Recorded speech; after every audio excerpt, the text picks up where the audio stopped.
ஓம் நம சிவாய. ஓம் நம சிவாய. அஸ்ட்ரோ கராத்தே முனியப்பன் சுவாமி ஜோதிட நேயர்களுக்கு வணக்கம். என் குலதெய்வம் பெரியாண்டிச்சம்ம தாயை வணங்கி, என் அப்பன் கராத்தே முனியப்பன் சுவாமியை வணங்கி, என் குருவை வணங்கி வாங்க சிறப்பான பலன்களை பார்ப்போம். வணக்கம். இந்த பதிவானது தசா புத்தியின் பதிவாகும். தசா புத்தி உங்கள் ஜனனகால ஜாதகத்தில் எந்தெந்த இடத்தில் இருக்கிறார் என்ற முன்னுரையை பார்த்துவிட்டு பதிவுக்கு செல்வோம். உங்கள் ஜனனகால ஜாதகத்தில் வரும் தசா புத்தி நாதர்கள் எந்தெந்த நிலையில் இருக்கிறார்கள் என்ற பட்டியல் விவரம்தான் இது. விவரத்தை பார்த்துவிட்டு பதிவுக்குள் செல்லுவோம்.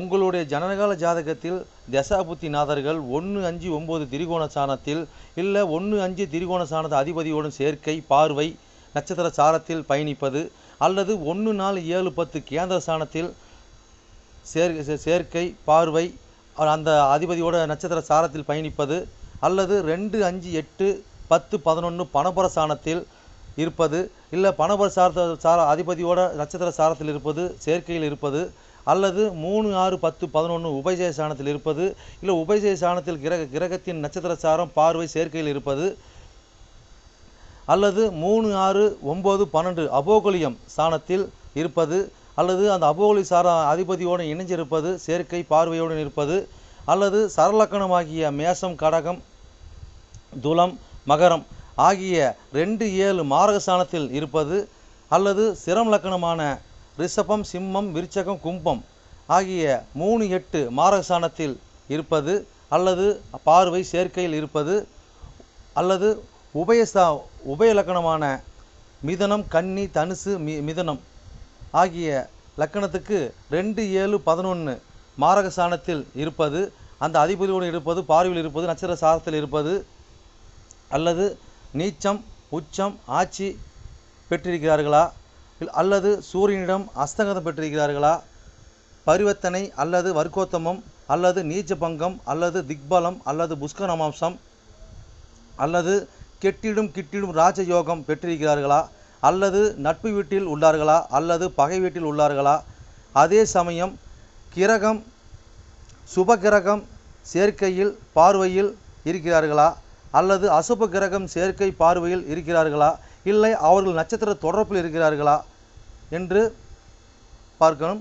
அதுபோலவே அடுத்தது பார்த்திங்கன்னா 3-6-8-12 வீட்டு மறைவு சாணத்தில் இருக்கிறார்களா, அல்லது 3-6-8-12 வீட்டு அதிபதி சேர்க்கை, பார்வை அவர்களின் நட்சத்திரம் தொடர்பில் இருக்கிறார்களா என்று இதுபோல பல சூட்சமங்களை உங்கள் ஜனனகால ஜாதகத்தை கொண்டு தான் ஒரு துல்லியமான பலனை நம்ம சொல்ல முடியும். ஆனால் நாம் எடுத்திருப்பதோ இது ஒரு பொது பலனாகும். இந்த பொது பலனே பார்த்திங்கன்னா உங்களுக்கு ஒரு 100%க்கு ஒரு 60% உங்களுக்கு கண்டிப்பாக ஒத்துப்போகும். சிறப்பாக இந்த பதிவை பாருங்கள். வாங்க பதிவுக்குள்ளே போகலாம். இது மட்டும் அல்லாமல் சிறப்பு குறிப்புகள் என்னவென்றால், மேச லக்கணம், மேசராசி என்று நீங்கள் வைத்துக்கொள்ளுங்கள். அந்த மாதிரி வைத்து தான் இந்த பதிவுகளை நம்ம கொண்டு போயிட்டுருக்கோம். ஆனால் ஏன் அப்படி கொண்டு போகிறாங்கிறது விளக்கத்தை நம்ம சொல்லிடுவோம். ஆனால் இப்போ பார்த்திங்கன்னா மேச லக்கணமாக இருந்து வேறு எந்த ராசி இருக்க பட்சத்தில் உங்களுக்கு இதில் குறிப்பிடப்பட்ட தசா புத்தி உங்களுக்கு நடக்குமானால், லக்கண பாவக ரீதியாக, அதாவது நீங்கள் வேறு எந்த ராசி இருக்க பட்சத்தில் நீங்கள் ஒரு மேச ராசி இருக்கிறீங்க, இல்லை ரிஷப ராசி இருக்கிறீங்க, இல்லை மிதன ராசி இருக்கிற, இந்த மாதிரி எத்தனை லக்கணமாக, அதாவது மேச லக்கணமாக, ரிஷப லக்கணமாக, மிதன லக்கணமாக, கடக லக்கணமாக, சிம்ம லக்கணமாக, இப்படி எந்த லக்கணம் இருக்க பட்சத்தில், வேறு எந்த ராசி இருக்க பட்சத்தில் உங்களுக்கு இந்த தசாபுத்தி நடக்குமானால் லக்கண பாவக ரீதியாக அந்த பலன் நீங்கள் அப்படியே பார்த்து அப்படியே பலனை தெரிஞ்சுக்கலாம். அது மட்டும் அல்லாமல் இது பலன் பார்த்தீங்கன்னாக்கா, அதாவது நட்சத்திர சாரத்தின் அடிப்படையாக கொண்டது தான் இந்த பதிவாகும். ஓகேங்களா? அப்போ நட்சத்திர சாரத்தை அடிப்படையாக கொண்டு தான் ஒவ்வொருத்தருக்கும் ஜனனகால ஜாதகத்தில் நம்ம பலனை பார்க்குறோம். அப்போ நட்சத்திர சாரத்தை அடிப்படையாக கொண்டு பாவக ரீதியாக கொண்டு தான் பார்த்து பலனை நம்ம மக்கள் கொடுத்துட்ருக்குறோம். அப்போ அந்த மாதிரி கொடுக்கும்போது பார்த்தீங்கன்னாக்கா இந்த பலன் என்னவா இருக்குன்னு கேட்டிங்கனாக்கா, அப்போ நட்சத்திர சாரத்தை அடிப்படையாக கொடுக்கும்போது, பாவக ரீதியாக கொடுக்கும்போது பார்த்திங்கன்னா, அதாவது பொது பலன் ரீதியாக பார்க்கும்போது என்றென்றும் இது அழியாத பதிவாக இருக்கும் நான் நம்புகிறேன். ஓகேங்களா? அப்போ நீங்கள் எப்பயுமே இந்த பதிவுகள் எடுத்து பார்க்கும்போது பார்த்தீங்கன்னா, எந்த ஒரு காலத்திலும் எடுத்து பார்க்கும்போது உங்களுக்கு பொதுவான பலனாக பார்க்கும்போது 100% உங்களுக்கு அப்படியே அந்த பலன் இருக்கும். ஓகேங்களா? மேற்கொண்டது மீதி பார்த்தீங்கன்னா, உங்களுக்கு ஜனனகால ஜாதகத்தை கொண்டு எடுத்து பார்க்கும்போது பார்த்தீங்கன்னாக்கா, எந்தெந்த இது அமைப்பில் எந்தெந்த வகையில் இருக்குது, எந்தெந்த அமைப்பில் இருக்குதுன்னு பட்சத்தில் மீதி பலனை பார்ப்போம். ஆனால் இது என்னதான் நம்ம அந்த அமைப்புகளை பார்த்தாலுமே நம்மளுக்கு பார்த்தீங்கன்னா, எப்படி தான் பார்த்தாலும் ஓரளவுக்கு, அதாவது ஒரு 50%ஆவது உங்களுக்கு நட்சத்திர சார்ந்த அடிப்படையில் இந்த பாவக ரீதியாக பார்க்கும் பொழுது இந்த பலன் 100% சிறப்பாக இருக்குன்னு என்று நம்பி வாங்க பதிவுக்குள்ளே போவோம். மகர லக்ன மகர ராசி நேயர்களே, உங்களுக்கு சந்திர திசையில் ராகு புத்தி என்ற பதிவானது, இந்த பதிவானது லக்னத்தை எண்ணி வர 9ஆம் பாவம் 9ஆம் ராசியான கன்னி ராசின்னு பதிவாக வைங்களா. இந்த கன்னி ராசி நட்சத்திரம் இருக்குது. உங்களோட புத்தி அந்த நட்சத்திர வாயிலாக உங்களுக்கு புத்திநாதனாக ராகுபவன் எப்படி பயணிச்சு எப்படி பலன் அளிக்கப்படும் இந்த பதிவாகும். ஓகேங்களா? இந்த பதிவு நாங்கள் எப்படி பார்த்து எப்படி பலன் தெரிஞ்சுன்னு கேட்டிங்கன்னாக்கா, உங்களுக்கு ஜனகால ஜாதகம் எடுத்து பார்க்கும்போது பார்த்தீங்கன்னா ராசி கட்டம் நவாச கட்டம் 2 கட்டம் கொடுக்கப்பட்டிருக்குங்க, பெரிய கட்டமாக. ஓகே, அதை பார்த்தீங்கன்னா ராசி கட்டத்தில் பார்த்தீங்கன்னா சின்ன சின்ன கட்டமாக 12 கட்டம் கொடுக்கப்பட்டிருப்பாங்க. அந்த 12 கட்டத்தில் பார்த்தீங்கன்னா ஒரு கட்டத்தில் லான் போட்டிருப்பாங்க. அந்த லான் போடுறது உங்களுக்கு லக்கணம் உங்களுக்கு முதல் பாகம். ஓகேங்களா? அப்போ அதாவது 1 2 3 4 5 6 7 8 9 எண்ணி வர 9ஆம் பாதத்தோட பதிவு தான் பதிவு. ஓகேங்களா? சரி, இதை சொல்லிட்டு ராசி சாரம் எப்படி பார்க்குன்னு கேட்டிங்கன்னாக்கா, அதாவது ராசி கட்டத்துக்கு முன் பேச்சு அல்லது நவாச கட்ட பின் பேச்சில் பார்த்தீங்கன்னாக்கா உங்களுக்கு நட்சத்திர சாரம் கொடுத்துருப்பாங்க, முன்னே கிரகத்துக்கு கொடுத்துருப்பாங்க. ஓகேங்களா? அப்போ சூரிய சந்திரன் செவ்வாய் புதன் கொடுத்துருப்பாங்க. அதுக்கு நேரம் பார்த்தீங்கன்னா சாரம் கொடுத்துருப்பாங்க. அந்த சாரத்து வழியாக தான் உங்களுடைய தசாபுத்தி நிறைய கிரகங்கள் வந்து பயணித்து உங்களுக்கு தசாபுத்தி நடத்தி பலன் அளிக்க போகிறது விளக்கத்தோட புரிதோட பதிவு. ஓகேங்களா? சரி, ரைட்டு. பார்த்து புரிஞ்சு பார்த்து பலனை பாரு சிறப்பாக உங்களுக்கு இருக்கும். ஓகேங்களா?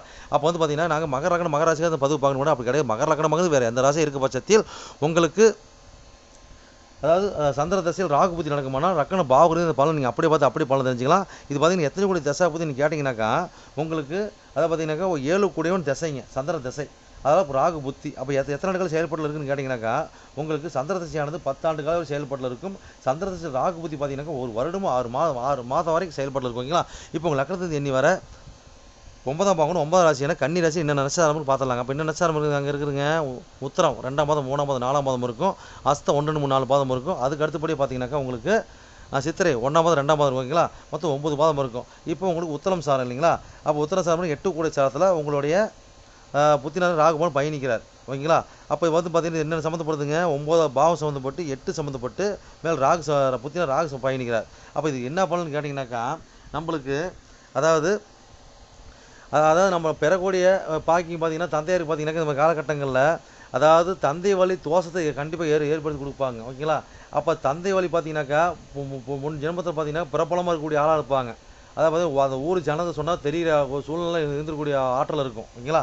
அப்போ அந்த மாதிரி இருக்கிற ஆற்றல் பார்த்தீங்கன்னாக்கா இந்த மாதிரி அமைப்பில் நம்மளுக்கு ஏதோ ஒரு பாயிண்டை போய் எப்படி கொடுக்குங்க. அப்போ இந்த காலகட்டங்களில் நம்மளுக்கு வீண் அவமான அவப்பெயர்களை கொடுத்தாலும் ஊர் விட்டு ஊர் மாற்றி கொடுத்தாலும் எங்கே போனாலும் நம்ம வந்து ஒரு நிலையான போஸ்ட்டில் இருக்கக்கூடிய வாய்ப்புன்னு ஏற்படுத்தி கொடுப்பாங்க. ஓகேங்களா?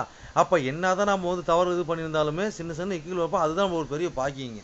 பார்த்தீங்கன்னா அது நம்ம தந்தையார்கிட்ட நம்ம பிரச்சனை பண்ணுறது, ஊர் பெரிய மனுஷன் பிரச்சனை பண்ணது, ஒரு அரசியல்கிட்ட பிரச்சனை பண்ணது, இது அரசு தொடர்பில் இருக்கிறாங்கனாக்கா அரசியல் தொடர்பில் பார்த்தீங்கன்னா சட்டத்து புறம்பான தொழில் பண்ணது, வாக்குவாதம் பண்ணது, அது மூலியம் சம்பாரிச்சது, அது மூலியம் பாவத்தை சம்பாரிச்சது. ஓகேங்களா? இது அந்த வம்சம் ஒரு பூர்வீகத்தை காட்டி நம்மளுக்கு ஒரு பாயிண்டப்போ காட்டுங்க. அப்போ அது மூலியமாக நம்மளுக்கு ஒரு சின்ன சின்ன இக்குகள் வைப்பாங்க. ஓகேங்களா? அப்போ வந்து பார்த்தீங்கன்னாக்கா இது மாதிரி காலகட்டம் பார்த்தீங்கன்னாக்கா உச்சி மலை இருக்கிற சிவனை போய் வழிபாடு பண்ணுறதுங்க. ஓகேங்களா? சரி, ரைட். இன்னும் எவ்வளோ சொல்லிட்டு போகலாங்க, டைம் பத்தாது. சரி, அடுத்த சாரத்துக்கு போகலாம். அது பார்த்தீங்கன்னா அஸ்தம் சாரம் இருக்குது இல்லைங்களா, அப்போ வந்து 7 கோடியோட சாரம். அப்போ 7 கோடி சாரத்தில் வந்து பார்த்தீங்கன்னாக்கா ராகுவ பயணிக்கிறார். அப்போ இந்த மாதிரி காலகட்டம் பார்த்தீங்கன்னாக்கா அதாவது பார்த்தீங்கன்னா நம்மளுக்கு இந்த இன விட்டு இன கூட்டணி அமைவாங்க. ஓகேங்களா? அப்போ களத்தில் கூட பார்த்தீங்கன்னா மனைவி கணவன் மனைவி கூட பார்த்து இந்த மாதிரி ஜாதி விட்டு ஜாதி அமையிறது.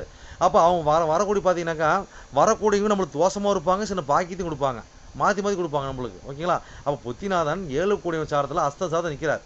ஓகேங்களா? அப்போ அந்த அஸ்த சாதம் நிற்கும் போது பார்த்தீங்கன்னாக்கா நம்மள அந்த 7 கோடி சாதம் என்ன வருங்க, அப்போ இந்த மாதிரி காலகட்டங்களில் நம்மளோட மனைவியோட நீண்ட நாள் ஆசையை அது பெரும் ஆசையை நம்ம நிறைவேற்றி கொடுப்போம். அப்போ இந்த மாதிரி காலகட்டங்களில் மனைவி பிரிஞ்சு போனவங்களுக்கு பார்த்தீங்கன்னாக்கா அவங்கள வந்து வசியம் பண்ணி நம்மளோட இணைச்சிக்கிறது. ஓகேங்களா? அப்போ பின்னி சூனி செய்வனு இதெல்லாம் பண்ணி நம்ம வந்து இணைச்சிக்கிறது, அவள் கூட்டாளங்களை நம்ம வந்து வசியம் பண்ணி வசிக்கிறது. அப்போ இதெல்லாம் நம்ம இந்த பெறக்கூடிய பாக்கியமாக நம்ம கருத மாதிரி சூழ்நிலை நம்ம ஏற்படுத்தி கொடுப்பாங்க. நம்ம காலகட்டம் பார்த்தீங்கன்னாக்கா அப்போ சீட்டாட்டம் சூதாட்டம் இந்த மாதிரி நம்ம அணுகிறது. மனம் பார்த்தீங்கன்னா நம்ம காலகட்டங்கள் ரொம்ப வேகமாக பயணிக்குங்க. அப்போ தூரத்தை பயணம், ஆன்மீக பயணம், புனித பயணம். அப்போ பார்த்தீங்கன்னா நம்ம காலகட்டங்களில் நம்ம தந்தையார் சொத்து இருந்தால் தந்தையார் சொத்து மூலம் பார்த்தீங்கன்னா அதிக ஒரு ஈடுபாடு, அதிக ஒரு ஆசை, அதிக ஒரு ஈர்ப்பு. ஓகேங்களா? அப்போ வந்து நாமளும் ஊருக்குள்ள பெரிய மனுஷங்க ஒரு போஸ்ட்டுக்கு வருங்கிற ஒரு எண்ணமும் ஒரு ஆற்றலும் ஒரு மனசு அது இயங்கிட்டு அதுக்கு உண்டான கருப்பணம், அதுக்கு உண்டான செயல்பாடு. ஓகேங்களா. அப்போ இந்த மாதிரி பார்த்தீங்கன்னா அயல் நாடு, வெளியூர், இந்த மாதிரி தூரத்து பயணம், இப்படி போகக்கூடிய அமைப்பு, அப்போ கனவு உலகத்துக்கு வாழக்கூடிய அமைப்பு நம்மளை ஏற்படுத்தி கொடுத்துருவாங்க. ஓகேங்களா. அப்போ இந்த மாதிரிலாம் நமக்கு கொடுப்பாங்கனாலும் கண்டிப்பாக கொடுப்பாங்க. அப்போ அத்தனையும் நம்ம நன்மையான ஒரு நன்மை இருக்குது, ஒரு தீமை கூட வாய்ப்பு ஏற்படுத்தி கொடுப்பாங்க. 2 பாயிண்ட்டை போய் ஏற்படுத்தி கொடுப்பாங்க. ஓகேங்களா. சரிங்க, இன்னும் எவ்வளோ சொல்லிட்டு போகலாங்க. அடுத்த சார் என்ன சார் இருக்குதுங்க, செவ்வாய் சார் இருக்குது இல்லைங்களா. அப்போ இந்த அமைப்பு பார்த்தீங்கன்னாக்கா 4 கூடயும் 11 கூடிய சாரம். ஓகேங்களா. அதை ராகு பயணிக்கிறார். ஓகேங்களா. அப்போ நான் பார்த்தீங்கன்னா இந்த மாதிரி காலகட்டம் பார்த்தீங்கன்னாக்கா பாதகாதிபதி சாரம் இல்லைங்களா, இல்லை இந்த லக்கணத்துக்கு பாதகாதிபதி சாரம் விருச்சகம் 11ஆம் இடம். அப்போ அந்த பாதகாதிபதி சாரம் 4 சம்மந்தப்படுது. அப்போ இந்த மாதிரி காலகட்டம் பார்த்தீங்கன்னா பெறக்கூடிய பாக்கி நம்ம எப்படி இருக்குதுன்னு கேட்டிங்கன்னாக்கா, நாம் அப்போ வீடு, வண்டி, வாகனத்து மூலிமா நம்ம லாபம் பெறுறது, ஒரு பாக்கியம் பெறுறது, ஒரு தாயார் மூலிமா லாபம் பெறுறது. ஓகேங்களா. அப்போ அதை லாபம் பெறுறது கேட்டிங்கனாக்கா சின்ன விபத்து ஆகிறது. அப்போ பார்த்தீங்கன்னா இந்த காலகட்டம் பார்த்தீங்கன்னாக்கா பிரச்சனையாகும். அதே மாதிரி பார்த்தீங்கன்னாக்கா சில இந்த காலகட்டம் பார்த்தீங்கன்னாக்கா அது வீட்டுக்கு ஒரு ஆல்ட்ரேஷன் பண்ணுறது, ஒரு ஒரு ஒரு கரண்ட் எலக்ட்ரிஷன் வேலை பண்ணுறது. ஓகேங்களா. நெருப்பு சம்மந்தப்பட்ட வேலை பண்ணுறது, இதெல்லாம் நம்மளுக்கு வரும், கண்டிப்பாக வருங்க. அப்போ இந்த காலகட்டம் பார்த்தீங்கன்னா நம்ம தந்தையார் பார்த்தீங்கன்னா பல்லு சம்மந்தப்பட்ட, வாய் சம்மந்தப்பட்ட பிரச்சனை வர்றது, இதில் இந்த மாதிரி வரக்கூடிய பாக்கியத்தை ஏற்படுத்தி கொடுக்குங்க.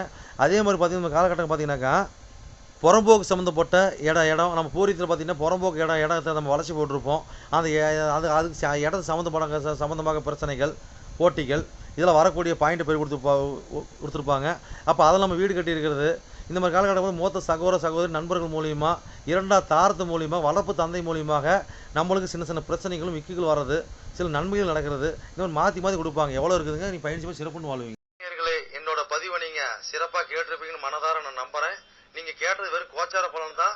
உங்கள் ஜனனகால ஜாதகத்தை கொண்டு பார்க்கும்போது தான் எந்த கிரகம் எந்த சாரம் வாங்கியிருக்குது, எந்த கிரகம் எந்த பாவத்தை பார்க்குறாங்கன்னு சொல்லி துல்லியமான பலனை பார்க்க முடியும்.